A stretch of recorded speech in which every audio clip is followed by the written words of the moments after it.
നമസ്കാരം. ഋഷിപ്രോക്തം ചാനലിലേക്ക് ഏവർക്കും ഹൃദ്യമായ സ്വാഗതം. ഏതാനും ദിവസങ്ങളായിട്ട് നാം 2025 സമ്പൂർണ്ണ പുതുവർഷ നക്ഷത്രഫലത്തെയാണ് അവതരിപ്പിച്ചു വന്നിരുന്നത്. ഓരോ രാശിക്കൂറുകാരുടെയും വിശദമായിട്ടുള്ള നക്ഷത്രഫലത്തെ പറഞ്ഞു കഴിഞ്ഞു. ആ വീഡിയോകൾ കണ്ടിട്ടില്ലാത്തവർ കാണുക. അതിനുശേഷം പ്രേക്ഷകരുടെ ആവശ്യപ്രകാരം ഓരോ നക്ഷത്രക്കാരുടെയും പ്രത്യേകമായിട്ടുള്ള ചില ഫലങ്ങളും ദശാകാല ഫലങ്ങളും ദോഷപരിഹാരങ്ങളും പറഞ്ഞു വരികയാണ്. അശ്വതി മുതൽ വിശാഖം വരെയുള്ള നക്ഷത്രക്കാരുടെ ഫലത്തെ പറഞ്ഞു കഴിഞ്ഞു. ഇന്ന് നമുക്കതിന്റെ തുടർച്ചയായിട്ട് അനിഴ നക്ഷത്രക്കാരുടെ ഫലത്തെ പറയാം. അനിഴ നക്ഷത്രക്കാരെ സംബന്ധിച്ച് 2025 ഗുണദോഷ സമ്മിശ്രമായിട്ടുള്ള ഫലങ്ങൾ ഉണ്ടാകുന്ന സമയമാണ്. ബന്ധുജനങ്ങൾ മൂലമുള്ള ഗുണാനുഭവങ്ങൾ വർദ്ധിക്കുന്നതാണ്.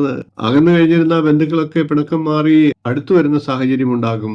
കലഹിച്ചു കഴിഞ്ഞിരുന്ന ദമ്പതികൾ വിവാഹമോചനം വരെ എത്തിയിരുന്ന അവസ്ഥയിൽ നിന്നൊക്കെ മാറി അനുകൂലമായിട്ടുള്ള രമ്യമായിട്ടുള്ള പരിഹാരങ്ങളിലേക്ക് വരുന്നതാണ്. അതേപോലെ തന്നെ ശാരീരികമായിട്ട് നിലനിന്നിരുന്ന അവശതയൊക്കെ മാറി നല്ല ആരോഗ്യത്തിനുള്ള സാഹചര്യം ഒരുങ്ങുന്നതാണ്. ഭൂമിയിൽ നിന്നോ കാർഷിക മേഖലയിൽ നിന്നോ അനുകൂലമായിട്ടുള്ള ഫലങ്ങൾ പ്രതീക്ഷിക്കാം. കൂടാതെ അശ്രദ്ധ മൂലം ധനനഷ്ടത്തിനും സാധ്യതയുണ്ട്. അതൊക്കെ ഒന്ന് കരുതലെടുക്കുക. രോഗ ദുരിതങ്ങളിൽ നിന്നുള്ള മോചനം മനസ്സിന് സന്തോഷം പകരുന്നതാണ്, ആശ്വാസം ലഭിക്കുന്നതാണ്, ശാന്തി ലഭിക്കുന്നതാണ്. അനിഴ നക്ഷത്രക്കാർക്ക് ആദ്യ ദശ ലഭിക്കുന്നത് ശനിദശയാണ്. ഏകദേശം 19 വർഷമാണ് ശനിദശ. ഏകദേശം 10 വയസ്സ് വരെ ശനിദശ ഉണ്ട് എന്ന് കണക്കൂട്ടലിൽ നമുക്ക് ദശാകാലത്തെ ഒന്ന് പരിഗണിക്കാം.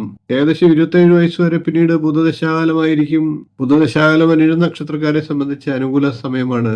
അതിനുശേഷം ഏകദേശം 33 വയസ്സ് വരെ കേതുർദശയാണ്. ഈ സമയത്ത് ഗണപതി പ്രീതി വരുത്തുക, ഗണപതി ഹോമം മാസം തോറും നടത്തുക. അതിനുശേഷം ഏകദേശം 53 വയസ്സ് വരെ ശുക്രദശാകാലമാണ്. ഈ കാലം അനിഴ നക്ഷത്രക്കാർക്ക് വളരെ നല്ല സമയമാണ്. അതിനുശേഷം ഏകദേശം 59 വയസ്സ് വരെ ആദിത്യദശയും പിന്നീട് 69 വയസ്സ് വരെ ചന്ദ്രദശയുമാണ്. ചന്ദ്രദശാകാലവും അനിഴ നക്ഷത്രക്കാർക്ക് അനുകൂല സമയമാണ്. അനിഴ നക്ഷത്രക്കാർ ദോഷപരിഹാരത്തിനായിട്ട് നവഗ്രഹ പ്രീതിയാണ് വരുത്തേണ്ടത്. നവഗ്രഹ ക്ഷേത്രത്തിൽ അർച്ചന നടത്തുക. ദോഷങ്ങളില്ലാതായി 2025 വളരെ ഗംഭീരമായിട്ടുള്ള ഒരു വർഷമായിട്ട് മാറും. എല്ലാ അനിഴ നക്ഷത്രക്കാർക്കും ഈശ്വരാനുഗ്രഹം ഉണ്ടാകട്ടെ എന്ന് പ്രാർത്ഥിച്ചുകൊണ്ട് ഇന്നത്തെ വീഡിയോ നിർത്തുന്നു. വീഡിയോ ഇഷ്ടപ്പെട്ടുവെങ്കിൽ ഒന്ന് ലൈക്ക് ചെയ്യുക, ഷെയർ ചെയ്യുക, ചാനലൊന്ന് സബ്സ്ക്രൈബ് ചെയ്യുക, നിങ്ങളുടെ അഭിപ്രായം കമന്റായിട്ട് അറിയിക്കുക.